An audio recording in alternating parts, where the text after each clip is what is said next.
اللہ علیہ وآلہ وسلم کی ذات اقدس پر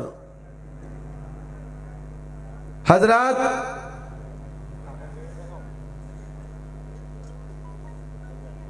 انتظامیہ، پولیس والے اور جو ڈائری لکھنے والے حساس ادارے کے افراد ہیں، میں ان کی تسلی کے لیے یہ بات کرنا ضروری سمجھتا ہوں کہ اہل حدیث تکفیری نہیں ہے۔ ہم مسلمانوں کے کسی گروہ کو کافر نہیں کہتے، نہ ہی کسی کو جہنمی کہتے ہیں، نہ ہی کسی پر لعنت ڈالتے ہیں، اور نہ ہی گالیاں دینے کے قائل ہیں۔ ان تمام چیزوں کا استعمال وہ لوگ کرتے ہیں کہ جن کے پاس کتاب و سنت کے دلائل نہ ہوں۔ اہل حدیث مسلک اللہ کا قرآن ہے اور نبی علیہ الصلاۃ والسلام کی سیرت و فرمان ہے۔ جب یہ دولت و خزانہ ہمارے پاس ہے تو آئیں بائیں شائیں دانے جانے کی ضرورت ہی نہیں ہے۔ جو آیت کریمہ میں نے آپ کے سامنے تلاوت کی ہے، یہ آیت کریمہ آج کے موضوع کے لیے اساس اور بنیاد کی حیثیت رکھتی ہے۔ اللہ تبارک و تعالی نے اس آیت کریمہ کے اندر نبی علیہ الصلاۃ والسلام کے اوصاف کو بیان کیا ہے۔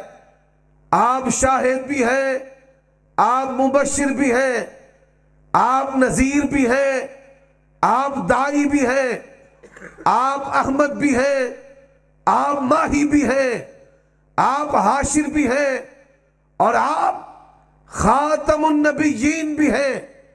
لیکن یہ بات یاد رکھیے، جس طرح اللہ کے بے شمار نام ہیں، لیکن لفظ اللہ سب سے بڑھ کر عظمت والا ہے، اللہ کے نبی کے بڑے اوصاف ہیں۔ اس کائنات میں اللہ کی ذات کے لیے لفظ اللہ سے بڑھ کر کوئی وصف اور نام نہیں ہے۔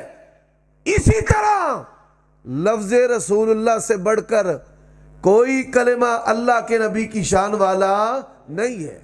اور اللہ تبارک و تعالی نے ان دونوں کو اسلام کے کلمہ کے اندر جمع کر دیا ہے۔ لا الہ الا اللہ، آگے کیا ہے؟ محمد الرسول اللہ۔ آج محمد الرسول اللہ پر بات کرتا ہوں۔ اوروں سے کہا تم نے، اوروں سے سنا تم نے، کچھ ہم سے کہا ہوتا، کچھ ہم سے سنا ہوتا۔ حضرات، آج مسلمانوں کو اسلام کی دعوت دینا دنیا کا مشکل ترین کام ہے۔ آپ قرآن پڑھیں گے، لوگ آپ کو کافر کہیں گے۔ آپ پیغمبر کی حدیث پڑھیں گے، لوگ آپ کو انگریز کے دور کی پیداوار کہیں گے۔ پر جان لو، چور نہ شرابی ہوں میں، جرم یہ کہ وہابی ہوں میں۔ رب کی توحید کی باری آ جائے، رب ذوالجلال کی قسم ہے، میں کٹ تو سکتا ہوں پر رب کے ساتھ کسی کو شریک بنا سکتا نہیں۔ اور اسی طرح ہم نے کلمہ پڑھا ہے آمنہ کے لال کا، کلمہ اللہ کے نبی کا ہے۔ کائنات میں، حسن و جمال میں، خلق و خلق میں، سیرت و کردار میں، اللہ نے اس کائنات میں آمنہ کے لال جیسا کوئی اور پیدا کیا ہی نہیں ہے۔ اور کلمہ پڑھنے کا مطلب کیا ہے؟ کلمہ بھی آپ کا ہے، نماز بھی آپ کی، کلمہ بھی آپ کا، عیدیں بھی آپ کی، کلمہ بھی آپ کا، روزہ بھی آپ کا، کلمہ بھی آپ کا، حج بھی آپ کا، کلمہ بھی آپ کا، خوشیاں بھی آپ کی، اور کلمہ بھی آپ کا، غمیاں بھی آپ کی۔ یہ اہل حدیث کی دعوت ہے۔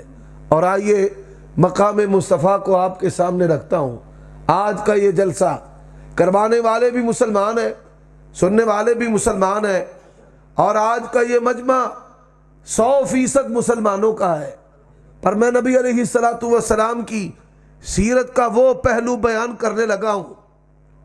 اگر بات سیرت کی جائے، پیغمبر کی سیرت کو کافروں نے بیان کیا، اپنے بیگانوں نے بیان کیا، صحابہ نے بیان کیا، اور لوگوں پیغمبر کی سیرت کو درختوں نے بیان کیا، پیغمبر کی سیرت کو پہاڑوں نے بیان کیا، پیغمبر کی سیرت کو بادلوں نے بیان کیا، پیغمبر کی سیرت کو زمین نے بیان کیا، پیغمبر کی سیرت کو سما نے بیان کیا، اور کیا کہنے نبی کے، آپ کی سیرت کو خود میرے رب نے بیان کیا ہے۔ اور یہ جو سیرت کی بات ہے، آؤ مسلک اہل حدیث کو سنو، یہ باتیں اوروں نے پلائی ہیں، یہ اور کہتے ہیں کہ ایسے ویسے ہے۔ بات کریں گے رب کے قرآن سے، کریں گے نبی کے فرمان سے کریں گے۔ اور یہ حدیث ہرقل ہے، صحیح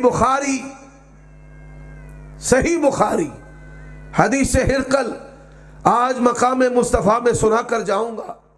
یہ دربار روم کا ہے، بادشاہ ہے، وزراء بھی ہیں، مشیر بھی ہیں، ہرکارے بھی ہیں، خادم بھی ہیں، چوکیدار بھی ہیں۔ ایک ایلچی آیا، اس نے کہا مدینے سے خط آیا ہے۔ کہاں سے خط آیا ہے؟ مدینے سے۔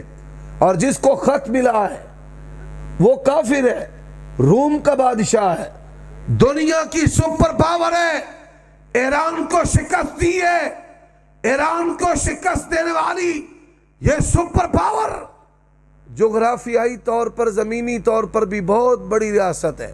میرے بھائیوں اور دوستو، یہ خط کس کا ہے؟ یہ آمنہ کے لال کا خط ہے۔ غزوہ خندق کے بعد 5 ہجری کے بعد اللہ کے نبی نے خط لکھے دنیا کے بادشاہوں کو۔ حدیث کا احترام کیوں ضروری ہے؟ وجہ کیا ہے؟ اللہ کے نبی نے خط لکھا، خط ایران کے بادشاہ کو لکھا، خط اس نے پھاڑ دیا اور کہا سپاہیوں کو جاؤ اس خط لکھنے والے کو گرفتار کر کے لے آؤ۔ وہ مدینہ میں آئے، ہزاروں کلومیٹر کا سفر ہے، آمینہ کے لال کے پاس آئے، فرمایا مجھے پکڑنے آئے ہو؟ سن لو، اللہ نے تمہارے بادشاہ کو پکڑ لیا ہے، اس نے میرا خط پھاڑا ہے، رب نے اس کو پھاڑ کے رکھ دیا ہے۔ وہ ڈر گئے، اور پھر اطلاع ملی کہ واقعتاً ایسے ہوا ہے۔ حضرات، نبی علیہ السلام کا خط جب روم کے بادشاہ کو ملا، اس پر ہیبت طاری ہو گئی۔ اس نے کہا پتہ کرو ہمارے ملک کے اندر عرب کا کوئی باشندہ ہے، تاکہ اسے ہم معلومات لیں کہ جس بندے نے نبوت کا دعویٰ کیا ہے وہ کیسا ہے۔ اور رب کی شان دیکھیے، ادھر مدینہ سے خط گیا، مکہ سے اسلام کا سخت ترین دشمن ابو سفیان وہاں تجارت کے لیے چلا گیا۔ کوئی عام بندہ نہیں ہے، 3 جنگیں کروائی ہیں، بدر بھی، احد بھی، خندق بھی۔ سپاہیوں نے ابو سفیان کو بادشاہ کے سامنے پیش کیا۔ جب پیش کیا، کہنے لگا سچ سچ مجھے ان کے بارے میں کچھ سوالوں کے جواب دینا۔ حضرت ابو سفیان کہتے ہیں لولا الحیاء لکذبت، اگر میں بے حیا ہوتا جھوٹ بولتا، دشمن تھا لیکن بے حیا نہیں تھا۔ اس نے پہلا سوال کیا، پہلا سوال غور کیجئے گا، پہلا سوال اس نے کہا کیف فیکم نسبہ۔ حضرات، ہزاروں کا مجمع ہے، پیغمبر کے مقام کا اندازہ کیجئے، سارے کافر ہیں، سیرت سننے والے بھی، بیان کرنے والے بھی۔ اور اس نے پہلا سوال کیا کیف فیکم نسبہ، آپ کا نسب کیسا ہے؟ اور آپ کا نسب، ابو سفیان کہتے ہیں ہوا فینا ذو نسب، اللہ کے نبی ہم سب سے بڑھ کر اعلیٰ نسب والے ہیں۔ سب سے اعلیٰ نسب کس کا ہے؟ اور یہ نسب کیسا ہے؟ قرآن کہتا ہے وَتَقَلُّبَكَ فِي السَّاجِدِينَ، اور آئیے آمینہ کے لال نے کہا انا من نکاح لست من صفا، میرے رب نے مجھے پاک دامنوں سے پیدا کیا ہے، میرے رب نے مجھے بے حیائی سے پیدا نہیں کیا۔ اس نے دوسرا سوال کیا، خاندان کے اندر کسی اور نے بھی دعوی نبوت کیا ہے کہ یہ بھی ان کی نقل کرتا ہے، ریس کرتا ہے؟ ہمارے ہاں پاکستان کے اندر ابھی 295 کا قانون موجود ہے، لیکن اس کے باوجود بہت زیادہ لوگوں نے نبوت کے اور رسالت کے دعوے کیے، اور ان بندوں میں سے مرزا غلام احمد قادیانی بھی ہے۔ نہ نسب کا آلہ ہے، نہ کردار کا بالا ہے مرزا غلام احمد قادیانی، اور آپ اندازہ کیجئے کہ اس کو ماننے والے آج ہزاروں کی تعداد میں ہیں، اور ان کی ریشہ دوانیاں اسلام کے، پاکستان کے، ملک کے خلاف ہیں۔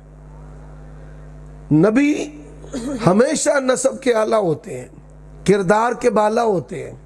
حضرات، اس نے تیسرا سوال کیا کہ یہ بتا، کرسی چاہتا ہے؟ کیا چاہتا ہے؟ کیا چاہتا ہے؟ کرسی۔ آج لوگ کرسی کے لیے لڑتے ہیں، وہ کرسی تھانے دے باہر جڑے ڈاک کتے لمے پے ہوندے نے نا، وہ بھی اس کرسی دے کولوں یا رکھ دے نہیں، انہاں کرسیاں واسطے لوکی لڑتے نے۔ علماء کو ہم نے لڑتے دیکھا ہے، اور اندازہ کیجئے کہ ابو سفیان کیا کہتے ہیں؟ کہتے ہیں ہم نے ہر کرسی چھوٹی سے لے کر بڑی تک اس کو پیش کی ہے، پر وہ ایک ہی بات کہتا ہے، لا الہ الا اللہ، لا الہ الا اللہ کی بات کرتا ہے۔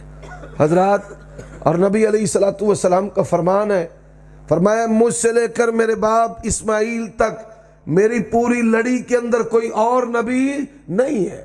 حضرت ابراہیم نبی ہیں، ان کے بیٹے اسماعیل نبی ہیں، اسماعیل سے لے کر آمینہ کے لال تک پوری لڑی میں کوئی اور نبی نہیں۔ اس نے چوتھا سوال کیا، اچھا یہ بتا، ماننے والے جاگیردار ہیں کہ ماڑے مریڑے ہیں؟ اس نے کہا جی ماننے والے جو ہیں وہ ماڑے مریڑے ہیں۔ آپ نے دیکھا ہے حکومتیں بدلتی ہیں، کاروباری لوگ اپنی ہمدردیاں بدل لیتے ہیں، لوگ سیاسی پارٹیاں بدل لیتے ہیں۔ کہا ماننے والے ماڑے مریڑے ہیں۔ اس نے پانچواں سوال کیا، اگر ماننے والے مارے مڑیرے کمزور ہیں پھر تو کم ہو رہے ہوں گے۔ پیر سی نا ایک، وہ دے بڑے چیلے ہو گئے۔ ایک مرید نے جا کر کہا بابا جی مرید بڑے ہو گئے ہیں، آندھا فکر دی کوئی گل نہیں، بھوکے مرن گے آپ ہی نس جان گے۔ حضرات، اس کائنات میں آمینہ کے لال کے مرید ہیں، بھوکے بھی ہیں، پر اللہ کے نبی کو چھوڑا نہیں ہے، پیٹ پہ پتھر باندھے ہوئے ہیں۔ میرے بھائیوں دوستو، اس نے چھٹا سوال کیا، یہ بتا کبھی کسی نے ناراض ہو کر آپ کے دین کو چھوڑا ہے؟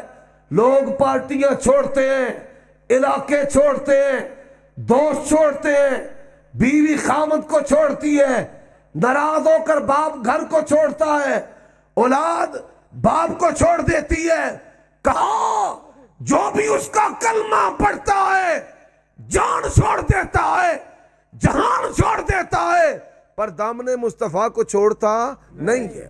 صحابہ کرام، اللہ کی قسم ہے، ان کے بدنوں کو لوگوں نے دو ٹکڑوں میں کاٹ کے رکھ دیا، وہ آخری سانس تک محمد الرسول اللہ کے ورد کرتے رہے، آداب کی گردانیں پڑھتے رہے، لا الہ الا اللہ کے ترانے پڑھتے رہے۔ تبھی تو ہم کہتے ہیں یہ کائنات 10,000 مرتبہ تباہ ہو کر دوبارہ بن جائے، نبی کے یاروں جیسا کسی کا ایمان ہو سکتا؟ اس نے 7واں سوال کیا، حل یا کذب؟ اچھا، جس نے نبوت کا دعویٰ کیا ہے محمد رسول اللہ صلی اللہ علیہ وسلم، انہوں نے کبھی جھوٹ بولا ہے؟ یہاں پہ مولوی ہیں ساری زندگی سچ نہیں بولتے، یہاں پہ مذہبی رہنما ہیں، 500 والا تویز چاہیے، 5000 والا چاہیے۔ ایک بندہ میرے پیچھے خطبہ جمعہ سنتا ہے، نماز پڑھتا ہے، سانسی برادری کا۔ میں نے سے کہا کیا کام کرتے ہو؟ کہنے لگا پراپرٹی کا۔ میں کہا پہلا آندہ پہلا میں سپ پڑھتا سا. کی پڑھتا سا؟ چودھری اشرف صاحب گل سننا دی ہے. عمر پتر بیٹھے ہیں, شہزادہ بیٹھے ہیں. انہیں کہا میں پہلا سپ پڑھتا سا. میں کہا بھئی سپ پڑھ کے کردہ کی دے؟ انہوں نے کی کردہ سے؟ کہتے ہیں تویز لکھنے والوں کو سام کا زہر بیچا کرتا تھا. 2 تویز سام کے زہر سے لکھنے, 5 لکھنے. یہ گئی ہے اپنی ساس کی شکایت دے کر بڑا تنگ کرتی ہے, اندر روپیہ 50,000 لگے گا, کام مک جائے گا. تویز اندر تے سس جلندر. وہ زہر کے تویز جب 3-4 پلائے جاتے ہیں انسان قتل ہو جاتا ہے. حضرات, مسلک اہل حدیث جان کا محافظ ہے, مسلک اہل حدیث عزت و حیا کا محافظ ہے.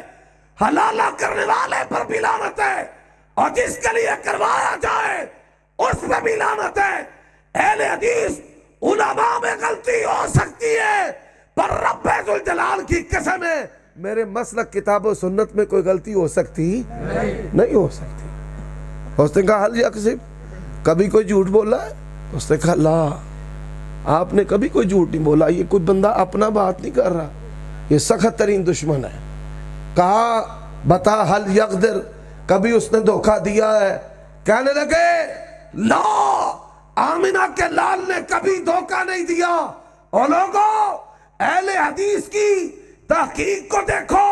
ہمارے اسلاف نے, اکابرین نے, بڑوں نے, محدثین نے اس بندے کی روایت کو بھی قبول نہیں کیا جس نے خالی جھولی کے ساتھ, چولی خالی چولی پڑھ کے اپنے جانور نو پچکارے ہیں. ساڑھے اسلاف نے ایہو جے بندے دی روایت میں قبول کیتا نہیں. قد جاکم من اللہ نور و کتاب مبین یہدی بہ اللہ. مسلک اہل حدیث صداقت کا نام ہے. اور میں آخری باتیں کر رہا ہوں. اس نے 9واں سوال کیا, یہ بتا جنگیں بھی ہوئی ہیں؟ آہو جی جنگاں ہوئی ہیں. پھر کبھی ہم جیت جاتے ہیں, کبھی وہ جیت جاتے ہیں. کئی لوگ ہیں وہ دین مذہب کو اتنا مانتے ہیں ترقی برکت خیر ملتی رہے, اگر کوئی آزمائش آئے چھوڑ دیتے ہیں. کہا جی جنگیں بھی ہوئی ہیں, کبھی ہم جیت جاتے ہیں کبھی وہ جیت جاتے ہیں. اور صحابہ کرام کے کیا کہنے, اللہ کے نبی نے ان کو روٹی پر اکٹھا نہیں کیا, مال پر اکٹھا نہیں کیا, آپ نے ایمان پر اکٹھا کیا ہے. جانے گرانے کے بعد, بیٹے دینے کے بعد ان کو بس ایک ہی فکر تھی, بتاؤ کہ اللہ کے نبی کیسے ہیں. باپ کے بیٹے اگر جاتے ہیں, ماں کے بیٹے جاتے ہیں, وہ اپنے بیٹوں کے لاشوں پر ایک ہی فکر رکھتے تھے. بیٹے چلے گئے کوئی پرواہ نہیں, بتاؤ کملی والی سرکار کو کوئی تکلیف تو نہیں آئی, آپ کو کوئی سوئی تو نہیں لگی, آپ کا لہو تو نہیں بہا. حضرات یہ ان کا درجہ. اور آئیے, اور توجہ میرے حل کرو یار, توجہ بھائی میری طرف کرو. اور بزرگوں تو اسی طرف پیچھے بیٹھ جاؤ نا جتھے نہیں کو لیٹ پہندی, کوئی بات نہیں. جب کوئی تقریر کر رہا ہونا تو اس کو برداشت کر لیں, ہم بھی برداشت کرتے ہیں, آپ بھی کر لیں. اس نے کہا جنگیں ہوئی ہیں, کبھی ہم جیت جاتے ہیں کبھی وہ جیت جاتے ہیں. اور آخری بات, کہا ماذا یقول, آپ کی دعوت کیا ہے؟ سمجھ آ رہی ہے بھائی بات کی؟ توجہ ہے؟ روز کنیاں نمازاں چچی آمین آندے ہو؟ 5 ایتھے سٹیج تے بھی ایک بولے ہیں. عوام تے عوام ہے, جڑے خواص نے انہاں چ بھی درویش موجود نے.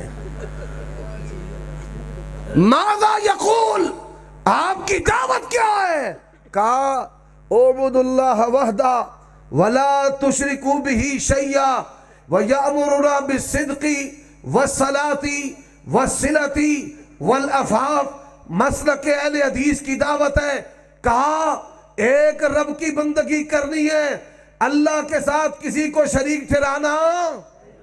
پتر کون دیندا ہے, تیاں کون دیندا ہے, مصیبتاں کون پاندا ہے, کون ہٹاندا ہے, شاہی کون عطا کردا ہے, کون کھوندا ہے. قل اللہم مالک الملک تؤتی الملک من تشاء وَتَنزِعُ الْمُلْكَ مِمَّن تَشَاءُ وَتُعِزُّ مَن تَشَاءُ وَتُذِلُّ مَن تَشَاءُ بِيَدِكَ الْخَيْرُ اِنَّكَ عَلَىٰ كُلِّ شَيْءٍ قدیر. کون ہے؟ اللہ. فرمایا یہ بندگی. دوسری بات، جے وڈیاں نے غلطی کیتی ہے، کوئی گل غلط کہی ہے تے او دی پیروی نہیں کرنی، پیروی کتاب و سنت دی کرنی. جدو بندہ قبر دے اندر کامیاب ہو جائے گا نا، انہوں پہلا سوال ہوئے گا من ربک، اسی جواب دیاں گے انشاءاللہ ربی اللہ. پھر سوال ہوئے گا من نبیک، نبی کون ہے؟ اسی جواب دیاں گے نبی محمد صلی اللہ علیہ. سانو ہور نہ ہوندے ہی نہیں، جنوری فروری سانو پتہ ہی کوئی نہیں. بات سمجھ رہے ہو کہ نہیں؟ اور لوگوں کے انداز بھی نہیں ڈالے ہیں. سر سے ٹوپی اتار لے کہتے ہیں گستاخ، تے پورے کپڑے ہی لالو کہیں گے پکا ولی. ہم ان چیزوں کے خلاف ہیں. ہم کہتے ہیں ہمارے نبی نے امت کی تربیت کی ہے. ایک صحابی کی بیعت ہوئی، گھر میں گیا، اس کی بیوی نے پوچھا بیعت کر کے آئے ہو؟ ہاں. کیسے ہوئی ہے؟ اس نے کہا اللہ کے نبی کے ہاتھ پر ہاتھ رکھا. یہ ہاتھ مصطفیٰ کا ہے. صحابہ کرام کہتے ہیں ریشم کی طرح نرم ہاتھ اللہ کے نبی کا. اچھا، اللہ کے نبی عورتوں سے بیعت لے رہے ہیں. وہ اپنے بندے کو سن کے آئی سی کہ ہاتھ دے ہاتھ رکھ کے بیعت لیں دے رہے. پردہ تھا درمیان میں، ادھر اللہ کے نبی بیٹھے، ادھر عورتیں. اس نے کیا کیا؟ آتے ہی اپنا ہاتھ پردے سے آگے فرمایا بی بی اپنا ہاتھ کھینچ لے، میں اللہ کا نبی ہوں. انی لا اصافح النساء، میں عورتوں کے ساتھ ہاتھ ملاتا نہیں. یہ تھے لوگ کی جفے مارے پھر دیں. اور ہم جب بات کرتے ہیں حیا کی کہ اللہ نے نبی کو کہا ہے یا ایھا النبی قل لازواجک وبناتک ونساء المؤمنین یدنین علیہن من جلابیبہن. حضرات میری دعوت پہ غور کیجئے. یہ حیا کی دعوت ہے، غیرت کی دعوت ہے، جان کی حفاظت کی دعوت ہے. یہ تمیز داغوں کے خلاف دعوت ہے. یہ دعوت جو ہے قدر توقیر اور عزت کی دعوت ہے. اور یہ دعوت ہے کہ اللہ کے نبی نے فرمایا نماز پڑھنی ہے. یہ نہیں میری پڑھی پڑھائی ہے، نماز پڑھ لو، آندہ میں دل نہ نہیں پڑھ لئی. اگر دل سے نماز پڑھی جا سکتی ہے پھر روٹی کھانے کی کیا ضرورت ہے؟ انہیں بکرے بابے کھاچڑے نے جی اللہ تبارک و تعالی یہ دے خون دے وچوں بکرے زندہ کر دینا، اجڑا دے اجڑ نکلو. اللہ سے ڈر نہیں لگتا؟ کہا وَيَأْمُرُنَا بِالصِّدْقِ، آمنہ کے لال ہمیں سچائی کا حکم دیتے ہیں، نماز کا حکم دیتے ہیں، آپ صلہ رحمی رشتوں کو ملانے کا حکم دیتے ہیں. والعفاف، اللہ کے نبی کی دعوت ہے زنا کے قریب جانا، بدکاری کے قریب جانا، آنکھوں سے بے حیائی کرنی، ہاتھوں سے بے حیائی کرنی. یہی مقام مصطفیٰ ہے.